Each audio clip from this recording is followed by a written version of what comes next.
I found out that's one of the only countries in Africa where you can hunt the entire big five: lion, leopard, buffalo, elephant, and rhino. And if any of you believe that he actually did that, you're more gullible than I am. But actually, the reason we know John so well is because of his role, two reasons that I think. One is his amazing role at the Yakima Valley Museum for 24 years. And he just expanded its reach, and it thrived under his leadership. And he retired in 2016. But the other reason we really know him is because he's knowledgeable, he's interested and interesting, he's contributing a person, and he's engaged as a citizen in Yakima. And that's really appreciated. He's involved in many things. So thanks for being here, John. We really appreciate it. Thanks for the opportunity. Are you ready? Yeah. Hi, Karen. Glad you're here. Here we go. Okay. So you all can see that? Yep. Okay, we're all set. Just to preface this, this talk is actually really has its roots. Well, the whole story, of course, has its roots way back in the 19th century. But the reason I got involved with it is when I was director at the museum, we had a young woman who came to us in 2005. And she actually lives down in your neck of the woods, Pasadena. She lives in Anaheim. And but her grandparents were early settlers here in the Yakima Valley, and are both buried here actually in the Yakima Valley. And her father grew up here until the time of World War II. And she had decided that the story of the Japanese pioneers in the Yakima Valley had not been told very well, that anytime anybody was talking about the Japanese on the West Coast, they were talking about Bainbridge Island, they were talking about the Puget Sound area, or anything west of the Cascade Mountains. And so she really was the spark that started us collecting material that had to do with the Japanese pioneers. And one of the things that's particularly interesting about this is that when I first came to Yakima, I think most of you know that I'm not a native here. I came in 1992, and I knew about the internment, certainly, that it had happened. And I was actually a little surprised that it had included the Yakima Valley, because again, I was under the impression and always heard about all the people being evacuated from Seattle, Portland, those areas, San Francisco, Southern California. So I tried to find information about it, but really number one, there were two reasons that I could put together. One is there weren't very many of the Japanese from the Yakima Valley who actually came back to the Yakima Valley after World War II.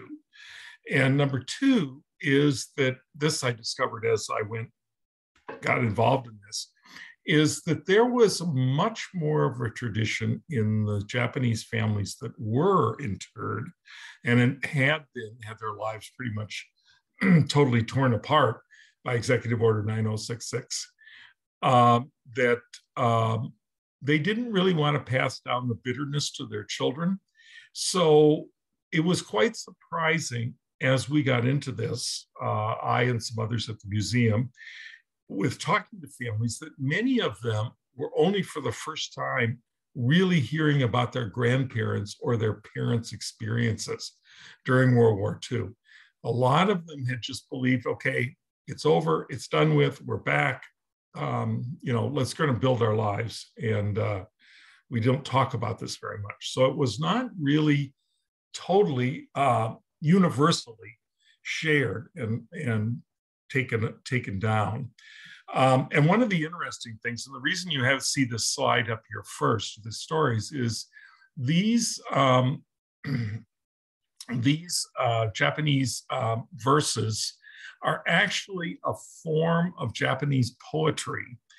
that no one even knew existed, but a linguistics professor at, I believe, the University of Tokyo. It's one of the major universities in Tokyo. Was doing a study on this particular form of Japanese poetry. And it turns out that the roots of this poetry come back to, of all places, the Yakima Valley. And these people who got together would come together, mostly men, and they developed this poetry style. And so we translated them, and they are the thread which wound through an exhibition that we did on the Japanese families at the museum. It opened in 2010. It was open for quite a while. It's down now, but it's supposed to be reinstalled in a smaller version in the permanent galleries. But anyway, these are some of the things that you can kind of get a sense of what they thought. Family fortunes fall into the wicker trunk I carry aboard. Or anti-Japanese, so what? I live proud of my Japanese blood. But to set this in kind of context, the Asians are really a very interesting immigrant group. I mean, I think it's particularly important to talk about them now, when we, particularly in recent years, when we've had so much foment and anti-immigrant sentiment again.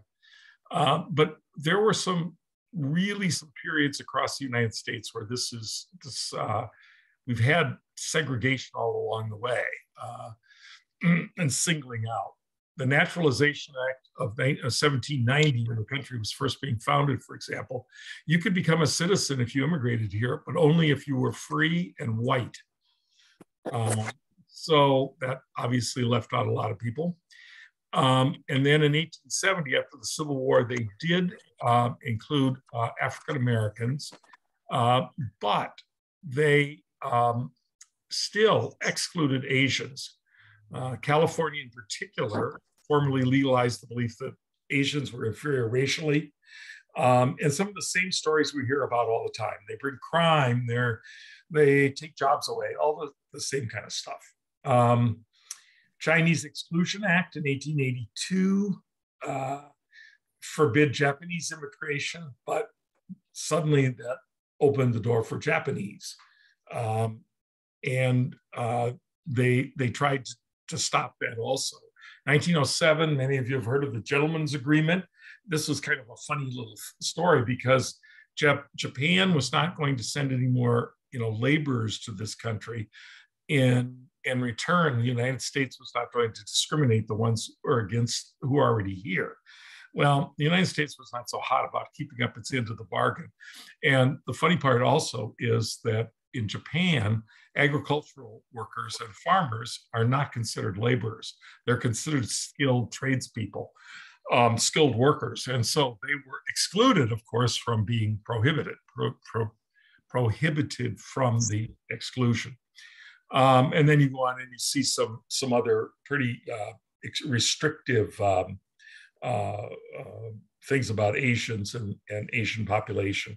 And it's not until 1952 that an Asian immigrant is allowed to become a naturalized citizen in this country. But we do have, coming to the West Coast, beginning in the early 1900s, actually even in the late 1800s. And a lot of them came because they were encouraged to immigrate to replace the Japanese laborers who were no longer coming in droves. And it also, like many other immigrant groups, they had moved up the economic ladder. They weren't going to do the hard backbreaking work that they had done before, and their children were not. Much as we see now with a lot of Mexican American laborers, they come here as immigrants, but their children become nurses or teachers or move out and don't want to continue to pick asparagus. A lot of them were single men. They came from families, had a good education, and a lot of them intended to return. They would make money and then they would go back to Japan. The Yakima Valley is really was kind of a good place to go. One is two reasons, really. One is there was quite a bit of land that was available for cultivation. What happened here, as with many other areas, is the first immigration, the Northern European immigrants, and the others from the who came in and took over some of the what had originally been Native American hunting and fishing grounds.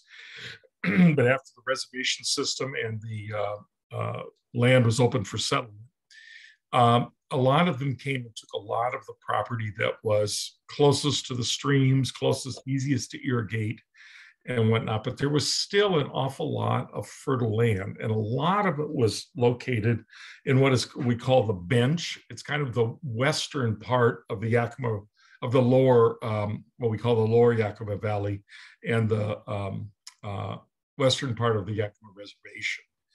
And there was land was available. And the other thing is that they somewhat were able to skirt all the Asian restriction laws, because the Yakima Nation and the Yakima Nation members, that's a sovereign country.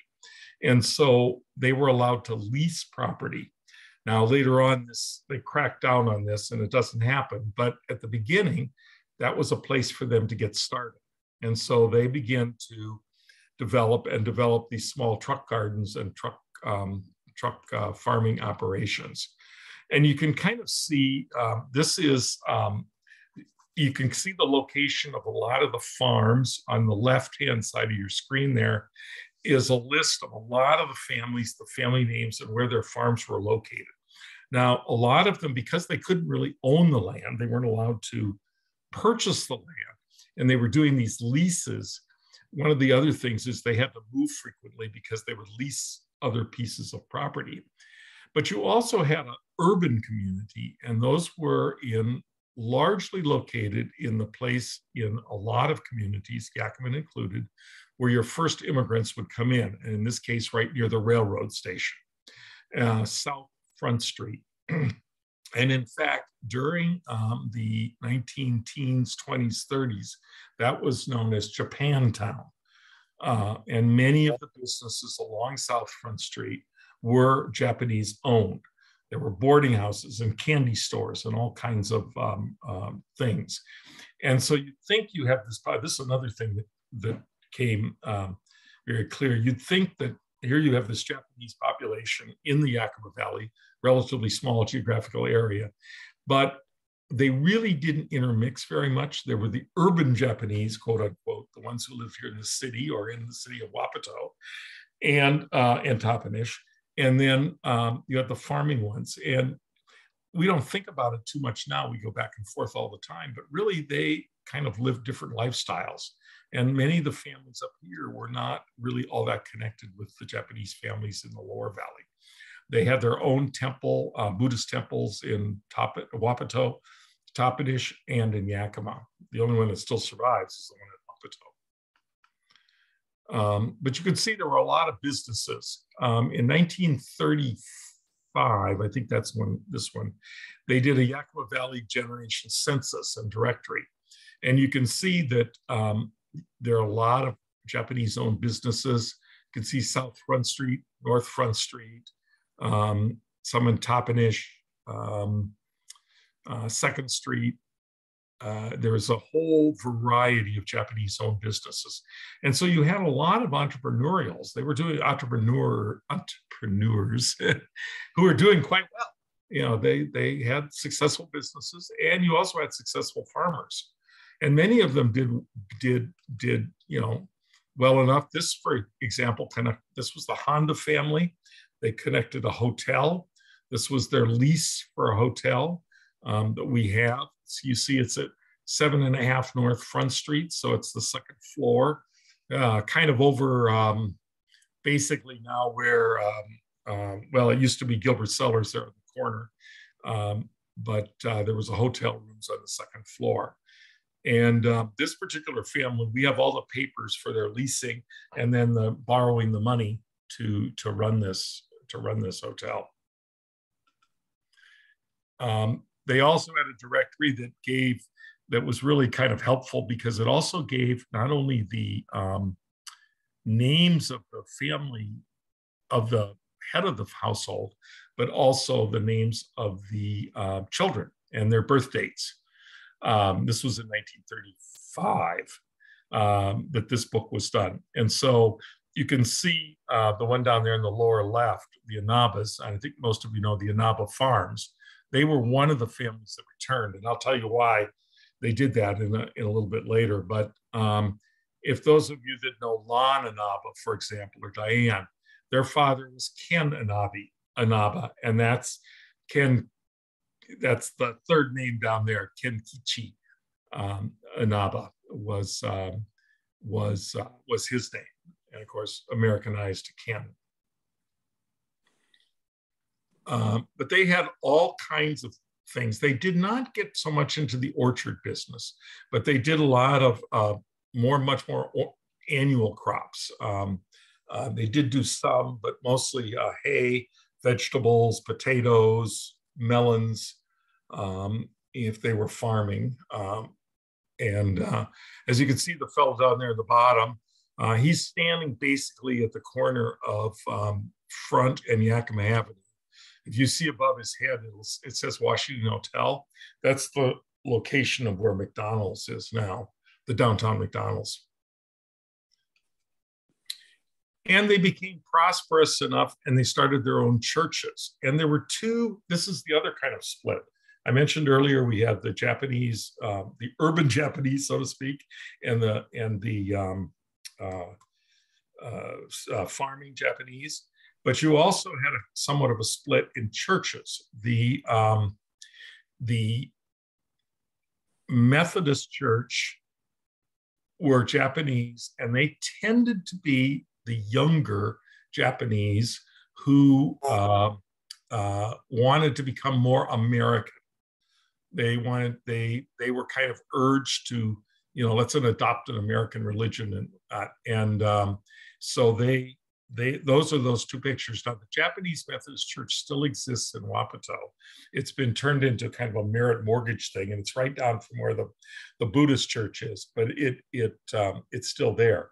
And in between was the Japanese community, or the business organization center, which was actually firebombed in the 1930s and was destroyed.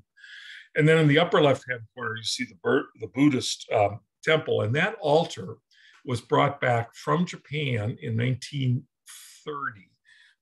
There was, as I said, many of these Japanese became relatively prosperous, and 1930 was kind of a high point. And so some of them actually traveled back to Japan, and they brought back to visit family, and then they brought back this altar. During World War II, this altar was protected and taken apart and protected. And as a result, it's still back in the Buddhist church now. This is the Japanese Association building. It was formed and it was built between the two churches in Wapato. And the whole idea was to try to improve relationships between the Japanese and the Caucasians, and to try to diffuse anti-Japanese sentiment. Because again, there was a lot of kind of, these were, they're taking our jobs. They're foreigners, they're not supposed to be here. But they were extremely patriotic, and they were actually very much accepted. This is the Yakima Chamber of Commerce who writes a welcome to them. That's in one of the census books that talks about how happy they are to have them here and whatnot. So there were a lot of relationships between them. But they still tried to maintain they had Japanese language schools and Japanese cultural schools in both Toppenish, Wapato, and Yakima. And they tried to keep on some of the traditions of the Japanese. There's a girls' festival, the Obiban Girls' Festival, which is in the spring. The other one is mochi making, which is what they're doing down here in the lower left corner. That's a rice paste that's made into kind of a dessert and little rice balls and whatnot. I think it's highly overrated for my palate, but people, obviously they still do it. And you'll still see it made. The equipment that's used in this particular picture was used by the Hide family And the museum now owns that equipment, all the mallets and the the basins and whatnot that they pound the rice. And as I said, they became prosperous. They purchased a plot of land, which they still own, which is in Tahoma Cemetery. And if you go there, if you go in off 24th and go over to the far left corner, you'll see that that's where all the Japanese monuments are and are still buried. And you can see that some of them have become very well off. This family down here that's in the car, they are just leaving Wapato for a trip to Yellowstone, a vacation trip to Yellowstone. And they participated in all kinds of things, particularly in World War I and bond drives. They were in parades. They were, wanted to be part of the American community. They built this float for the Japanese American community, but they used the Liberty Bell as the head of the float to promote sales, all into the 20s. And they did many of the same things that everybody else did. Hunting. This is George. Let me get it right. Yeah, George Hirahara and his wife. The small picture of it is a picture of him before he came to the United States. The fellow in the back is one of the Inabas when they were younger. And I believe the family down at the bottom is the part of the Matsushita family. And some of you would know Kara Kondo, and she was a Matsushita, a member of that family. They also really embraced baseball. They found this really incredible guy who formed a team, and they were called the Wapato Nippons. And this is a picture of the team, and they were extremely successful and extremely popular. They won the Pacific Northwest Amateur Championship, baseball championship, of all the teams in the Pacific Northwest in both 1934 and 1935. Let me go back here a minute. Oops. I guess we won't go back. But they were incredibly, but conditions were worsening all through this time. Veterans organizations, particularly after World War I, many of them were saying, well, can't have those Japanese there because World War I veterans, our brave boys, need the land. The one that I found particularly interesting is the Granges did a whole push about, well, Japanese had an unfair advantage because they were willing to live more modestly and pay more for their leases, but they also included that they were willing to work harder. In fact, there was one long thing about how they made their women work in the fields. And essentially what they were saying is that they were more successful because they worked harder. And we can't have anybody working harder. So therefore we can't have these people there. And the Ku Klux Klan was also rising again. And I think most of you know that during the 20s, it was quite an active organization. In fact, some of you also may know that in 1924, I believe it was August of 24, there was a major Ku Klux Klan rally on a farm that was just west of what is now the Yakima Airport. And it was on a farm there because the state fair board would not allow them to have the rally at the fairgrounds. They denied them a permit to have it there. So they moved out to this farm. And there's a letter back from the Grand Dragon, which we have at the museum, or whatever is was for the state, and how the fair board had done them such a great favor because by moving out to this farm and giving them notoriety, they were able to enlist something like 1,200 new members to the Ku Klux Klan at that rally. The other thing that happened in 1924 is that the alien land laws, which had been kind of loosely used and allowed the Yakima Reservation owners to lease to the alien, were tightened, and they took out that little loophole. But they were still, one of the things though, by this time, a lot of the children of the Issei, of the first population, were Nisei, and they were actually American citizens, because as you know, if you're born in this country, you automatically become a citizen, even if your parents are aliens. These worked very hard. And so a lot of them had become quite so-called Americanized, and they also could then begin to, had become of age so they could sign the leases, and they could get the property. Here's the Nippon's team again. I don't know why it's out of order. That's what I thought there was next one there, but they were again quite successful, and they won this great banner that they made for them. The museum has that banner that was given to them along with some of these trophies. The banner was passed down from every member to the next member until the youngest member had it. And the youngest member, then there were no more members of the team, and so he gave it to the museum. But when Japan bombed Pearl Harbor in 1941, you can see some of the stories about this. I bid farewell to the faces of my sleeping children as I'm taking prisoner into the cold night rain. And this was, the quote below is by a guy, Isao Fujimoto, and he became a professor at the University of California in Davis. And I knew him fairly well through this process. He just passed away earlier this year. But he remembered as a child, because his father had been a kind of a leader in the Japanese community. And what the government did first was to take those leaders away. And they took them to a camp in Idaho, because supposedly they would then break the spirit of these Japanese people who supposedly were a danger to the country.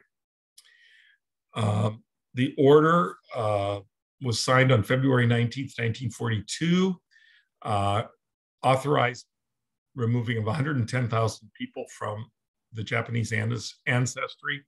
From the Yakima Valley, they removed about, the numbers kind of vary, but around 1,300 people were removed. But there were people who went to the Toland Commission and tried to stop them from doing this. One of which is Dan McDonald, who was a farmer, and his family, you may still know, they still live in the valley. His grandson is Paul McDonald. And for a long time, they ran Donald Fruit and Mercantile down in Parker area. And then Wapato hardware store, Esther Boyd. And I don't know if that name may or may not ring a bell, but her husband was an accountant, Boyd Olafson, CPAs. And then she had two daughters, one of whom was Margaret Mendenhall. And if you know Craig Mendenhall, was his mother. And the other was the Pearsons, Ellen Pearson and Delmer Pearson. And they tried to stop the exclusion. And this is also kind of an interesting thing. This is actually a directive from J. Edgar Hoover, where he talks about the Japanese situation. This is written on the same day as the executive order, February 19th. And he talks about 175 farmers who want to are pushing to remove these Japanese. But that the Seattle Field Division of the Bureau's Avisa Sheriff's Office will not participate in the FBI will not participate because they're far distant, and there's absolutely no reason why you should be discriminated against. And in fact, the original order only went to the top of the Cascade Mountains. It did not include the Yakima Valley. What pushed the Yakima Valley to be included was, believe it or not, the Wapato Independent and the veterans organizations. They lobbied extremely hard that these people in the Yakima Valley were a danger. And that's why they extended the border to the west bank of the Columbia River. So that's how you got the Japanese out of this area removed when you didn't out of like Tri-Cities or places close by. But you can see that even here, J. Edgar Hoover, who was not known for his warm and fuzziness, did not believe. And there also was a study done before Roosevelt passed this, where they studied all up and down the North Coast. And there is a report that the Japanese were not a threat, the American Japanese. They were so Americanized, or they were not going to be helping the Imperial Japanese invade the West Coast. But it happened anyway. Here they're beginning to tap up the notices. This is the civilian exclusion order, and this is the one that actually applies to this particular area. All the Japanese had to report to Wapato, the gymnasium, and that's the gymnasium which is called the Kaiken, and that's the building next to the Buddhist temple in Wapato, where the sukiyaki dinner is held. But that's where they were to all report. And the first group went out that day, went out on June 5th, and the second group on June 6th. And they originally went first. First they were going to be actually relocated right here in the Yakima Valley to a place down in the lower valley on what is Golding Farms. And this was built for them, but it was considered too small and too close. And so they were, in June, sent originally to the Portland Livestock Barns at the Portland Export Grounds, which were really makeshift temporary quarters, and so makeshift that basically, since it had been a livestock barn, it had stalls. And all they did on those stalls was just kind of tar paper up the top of them. And then there were planks put down, and you can imagine going there in summer, and it was really, really hot. And the other thing that was really, really bad is, of course, because it had been a livestock barn, underneath that, those plank floors was very rich soil that was manure rich, and it also bred flies. And so you can imagine it was just miserable. But the one kind of saving grace out of the whole thing is that they went to, in August, the other camps that were where a lot of the Seattle Japanese, the Portland Japanese, Tule Lake, and some of those others had gone to, were already full. And so the entire Japanese population from the Yakima Valley was sent to Hart Mountain, Wyoming, which is near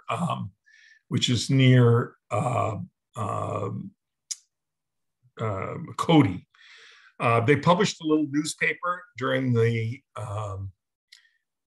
at the place in Portland. They called it the Evacuzette.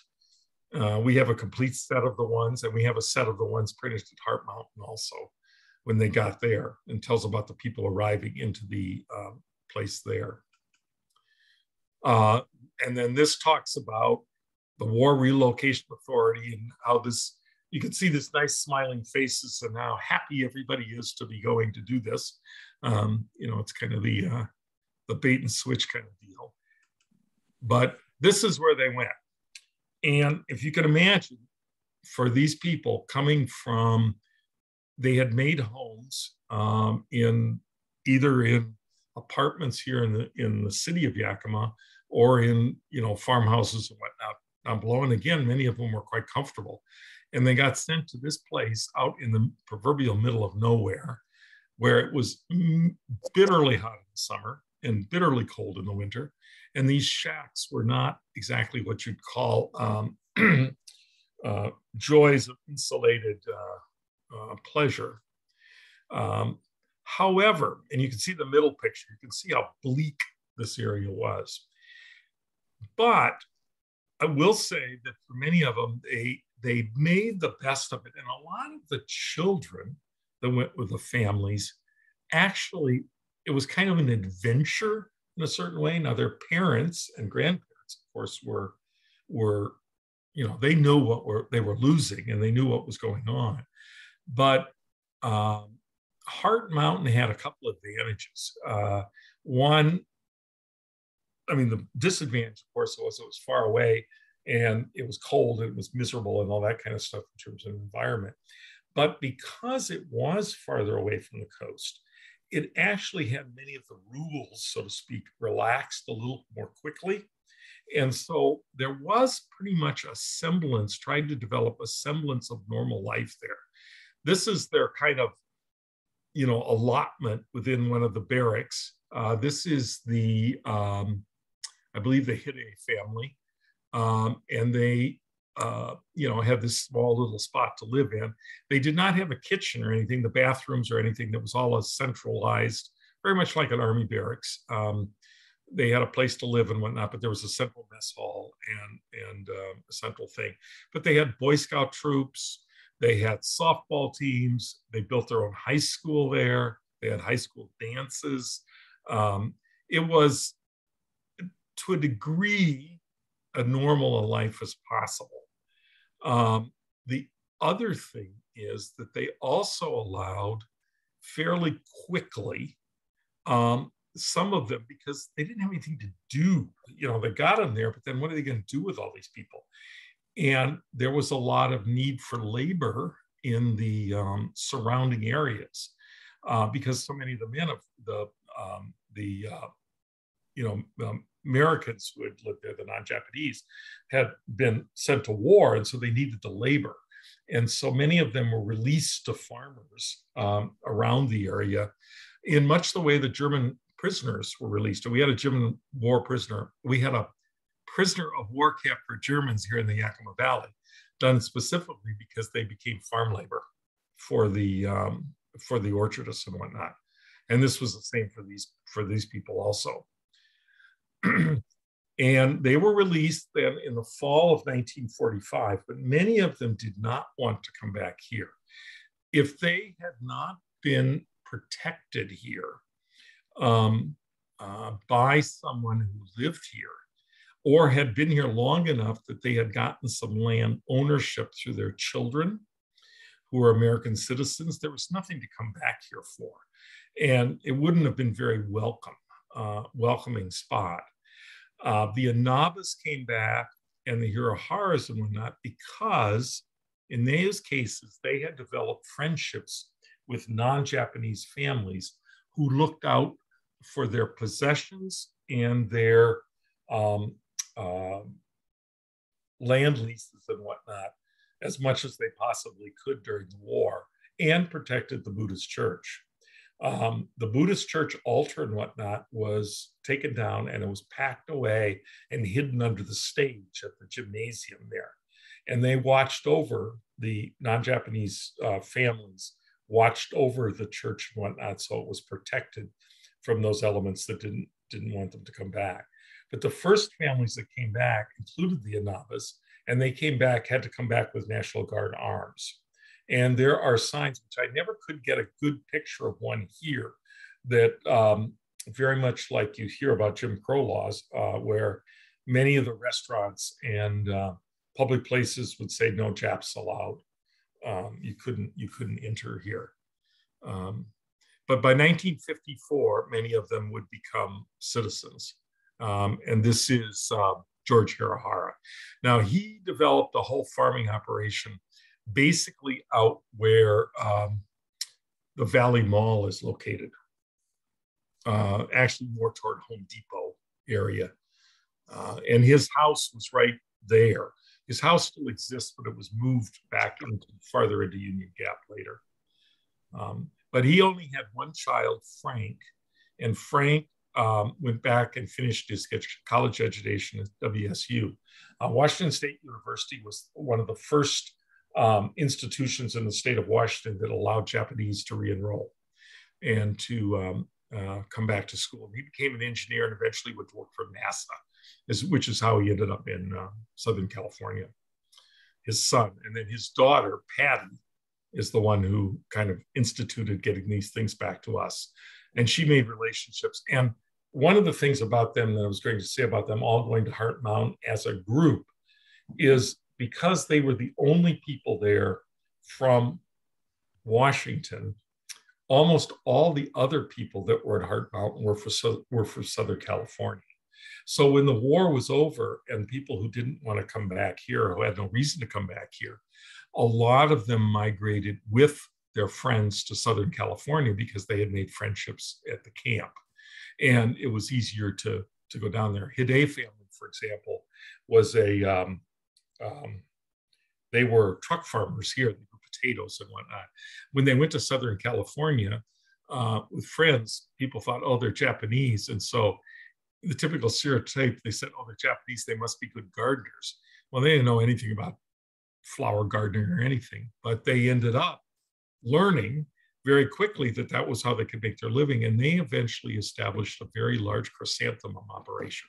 And of course, chrysanthemums are native to the valley, and they ended their career they sold them eventually. And then he became an inspector to go around to other chrysanthemum farms to make sure that they were using accredited stock, legally required stock, chrysanthemum stock. See, you can say coming back, but yes, you can see some of them did come back here. You notice there's the Hadas became very active in the Yakima Arboretum, and there's a garden there, Japanese garden, which Yosh Hada developed. Some of you may have also seen that they are developing a memorial in the Japanese Pioneer Memorial at Tahoma Cemetery for these families, but there are really very few of them left within the valley, just in comparison to what there had been here before. But they still continue, and the reason I kept this in, even though it's a couple of years old, and they didn't do it this year, is that they have continued this since 1952 as kind of not only is it a fundraiser for the community and helps support the Buddhist church and the Buddhists, but it helps as a bonding experience for the Japanese families, even though now there's many non-Japanese families involved as much as there are Japanese families within the area. And I'm sure many of you have been to this. It's quite the operation, I can tell you. So anyway, as I could see, that's why we use joy and sorrow, from laughter to tears and then again to laughter. Joys and sorrows once felt, how could decades fly so fast? And so you can see that, the population. And one of the things we had quite a bit of trouble with some of these things is a lot of these things were done in, of course, Japanese, but they were done in pre-World War II Japanese. And again, probably many of you are familiar, but the Americans always like to fix things. So when we occupied Japan after World War II, we decided to fix their language and we simplified their alphabet. And so modern Japanese people often have a very difficult time, just like we would have a difficult time reading Old English, because there are characters and whatnot that aren't used anymore. They got rid of some of the characters. So anyway, that's kind of the story of this particular period. And I'd be happy to answer questions. It's really a pretty fascinating, it's a wonderful wonderful group. It was interesting to become involved, and I'm still involved with them and connected, but also kind of learning, you think there's only 1,300 or whatnot Japanese back in the valley, but like every other group, if you're not in the group, you have this sense, well, they're Japanese, so therefore they're all, warm and fuzzy. Well, I mean, I wouldn't say they're not warm and fuzzy, but they definitely have their own subgroups. You have the Japanese who are Methodists, you have the Japanese who are Buddhists, who can remain Buddhist. You have Japanese who lived in cities, Japanese who did not, who lived on the farm. So they had, there were different dynamics within that group, within those groups. And, I've always think of that every time somebody tries to group, all the German Americans together or the Mexican Americans or whatnot. we're not all the same. We all have our own traditions and whatnot, even though we carry certain characteristics that go across all the subgroups, but not totally. But anyway, I'd be happy to answer questions or anything. Yes. I have a question. You talked about the fact that they couldn't own. I thought you said they couldn't own land except on the reservation. They were able to, but I thought you said they owned businesses on Front Street. Did they just rent? Leased and rented. Oh, leased and rented. Okay, so they were allowed to lease. They didn't own anything. The ISSE, ISSE, the first generation, couldn't own anything. But they could skirt around it with these leases. Okay. But and then they on and off the reservation that was allowed. Because they didn't really enforce it very well. The reservation was particularly good about it, so it was easier. But the around. But then by the time they really started to clamp down on it, there were children who were American citizens, so they could do it, or they had made friends, because some of the leases were actually owned by, for example, the Boyd family or the McDonald family or Logan's. That was another one. The leases were all in their name, and they just let the Japanese, their friends do it. Okay, that's helpful. Thanks. Yeah. John? Karen? Yes. So I want to clear up, I guess. They couldn't own land because they were on the reservation? No, because they were okay, Asian. so it's anti-Asian. No Asians could own land. The Asian Exclusion Acts allowed them not. Actually, what they were Alien Exclusion Acts, but they were most enforced against the Asians. So any alien could not own land until but really, they really clamped down on Asians, Chinese and exclusion on this part of the country. But a lot of them, they would become American citizens because other aliens could become naturalized citizens. So you could come in as German as an alien, but you could become naturalized. That was legal. Asians were not allowed to become naturalized citizens. There was no path to citizenship until 1950s for alien Asians. So that applied. It applied to the Chinese also. Yeah. Then. Yes. Mm-hmm. Okay. Yes. And you had big Chinese riots in Seattle, elsewhere, but they had been here longer. So the thing about them is also they had a lot more people who were already citizens because their children had, they'd been in the country longer. Thank you. Betty Ann? That was so interesting. When you said there were 1,300 people in the valley, was that now or back in back then. Okay. Back then, only about, I don't know, there again, it kind of varies because it kind of depends on, do you count the little kids or not, whatnot, but about 150 to 200 were all that came back. Yeah.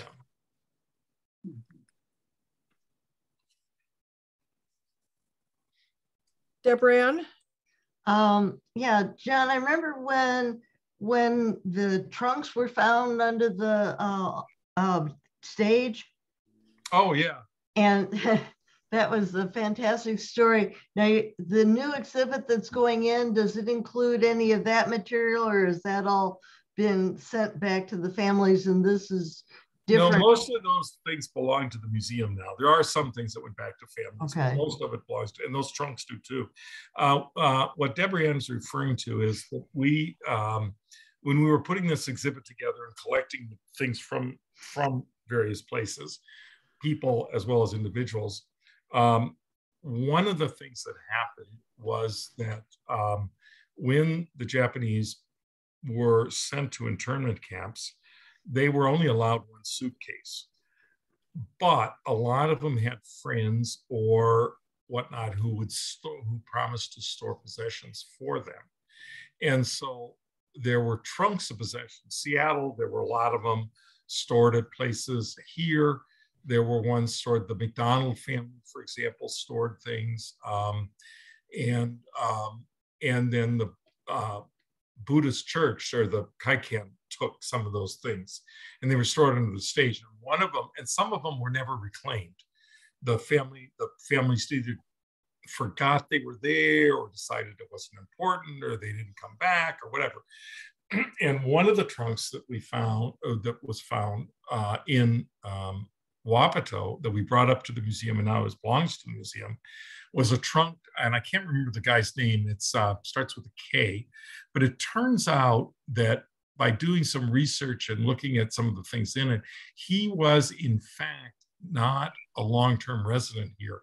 He had come over to help with the crops. He had a friend over here on one of the farms, and he had come over and moved over here for a couple seasons to help on that farm.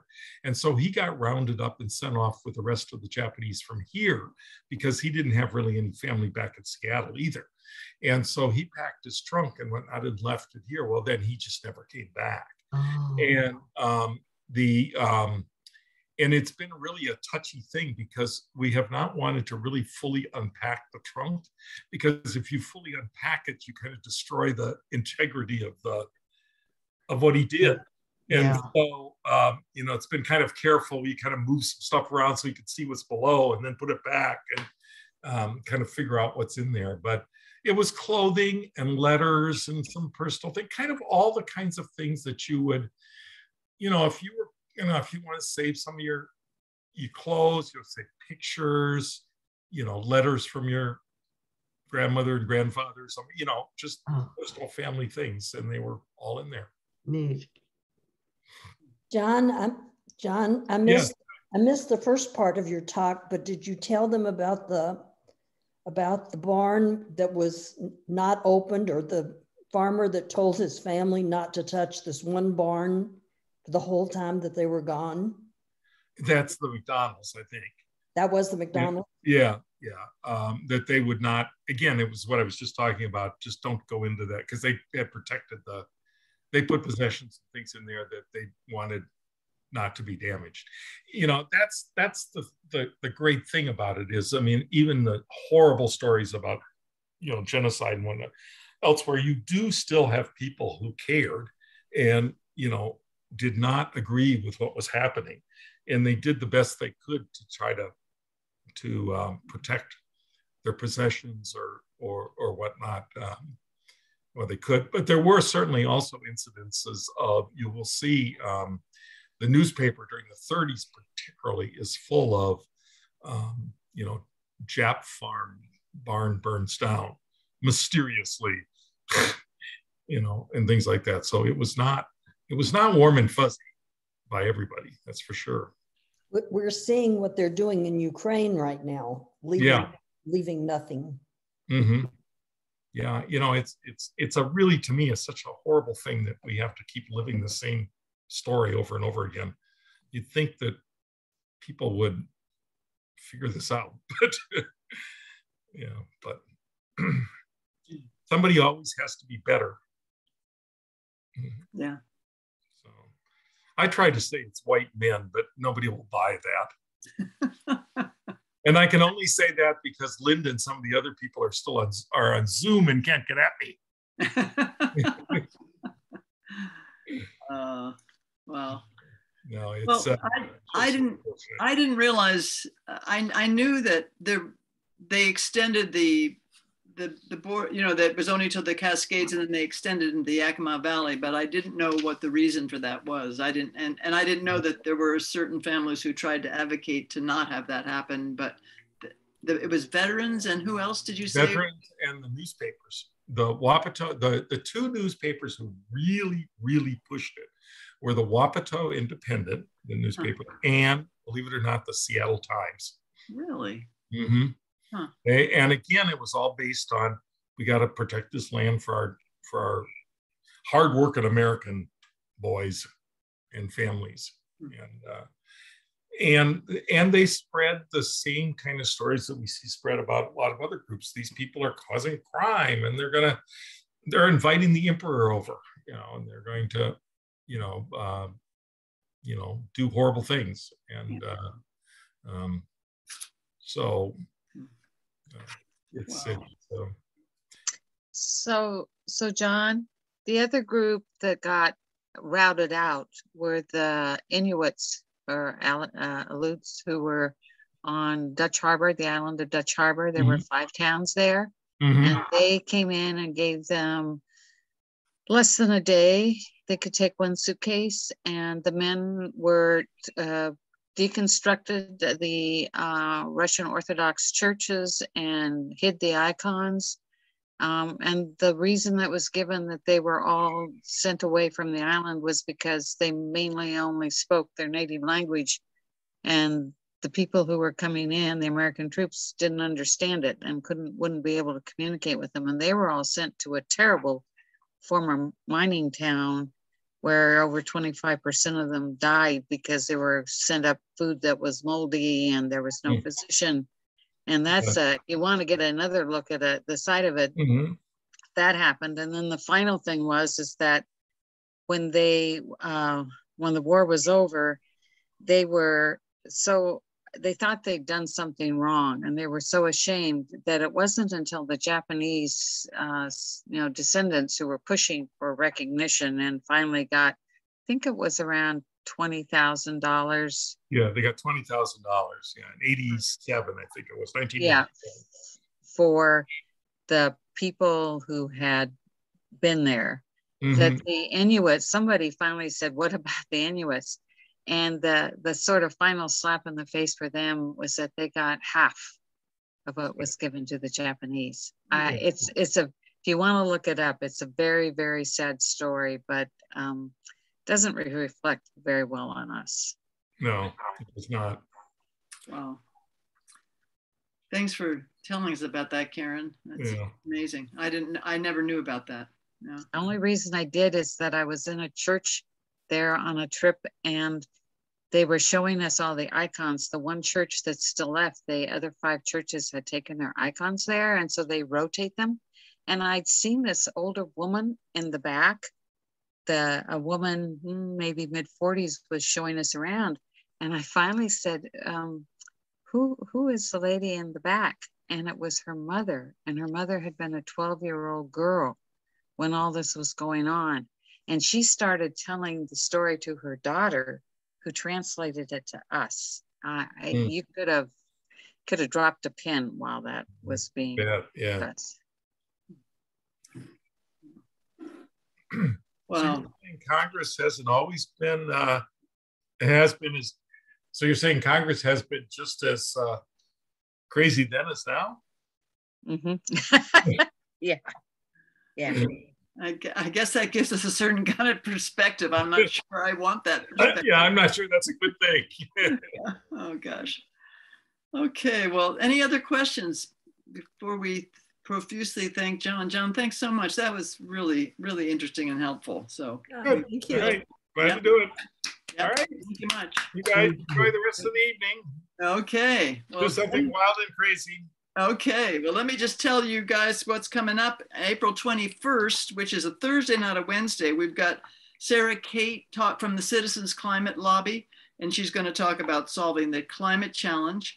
And on May 18th, Heather Hasty, who is the principal of Davis High School, is going to talk with us about challenges for educators, teachers, and students. So we hope you'll join us. Cool. And thanks, everybody.